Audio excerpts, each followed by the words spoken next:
Hello guys, Upitina TV, it's here. Ayan, nag-decide kami ng aming mga kaibigan.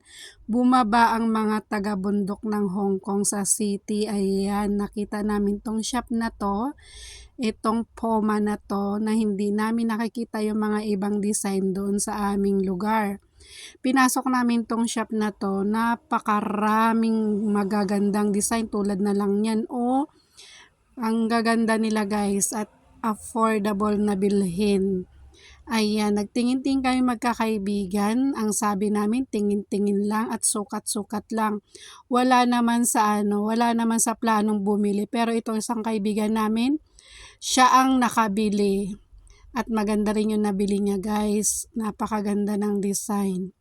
Ayan, kung nakikita nyo, pinapakita ko yung mga ibang variety ng mga shoes na ang gaganda nila guys. Tignan nyo, yan ang kulay na gusto ko na bilhin pag ako'y nagkapera, wag muna ngayon. Ayan, hinahawakan ko na siya at sinabi ko sa aking kaibigan na napakaganda ng design niya at napakagaang. Parang ang sarap-sarap sa paa. At ito na mga aking kaibigan na to, tignan mo, dami-dami niya pinamili at nagsukat-sukat pa dyan. Ayan, yan sinukat niya yan. Yan ang binili niya guys. Tapos, nag-ano pa siya, pili-pili pa siya ng mga gusto niya. Pero isa lang ang binili niya dyan, napakaganda ng fitting sa kanya. Kung nakikita niyo, yan yung mga sapatos ng new sa Poma. Dito yan sa Hong Kong, sa may Kowloon Tong. Ayan, Mungkok area. Kung nakikita nyo, di ba ang gaganda niya guys? Wala yan dun sa sa branch na malapit sa amin. Walang mga ganyan na mga sapatos ang Poma doon kasi bundok kami guys. Yes. Hindi lang sa Pilipinas meron, pati sa amin dito sa Hong Kong may probinsya. Yan, kung nakikita nyo ganyan, ay napakaganda ng mga design nila. Mga new arrival yan guys. Ayan na. Nagapagod kaming ikot-ikot dyan at pili-pili ng aming mga nakikita, yung mga mata namin.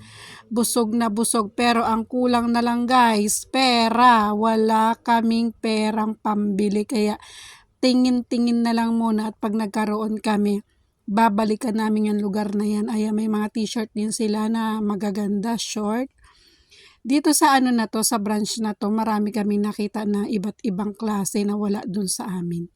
Ayan, kung nakikita niya, sukat siya ng sukat guys. Ayan, tinataas niya pa at pinapakita sa amin na gusto niya na daw bilhin yan.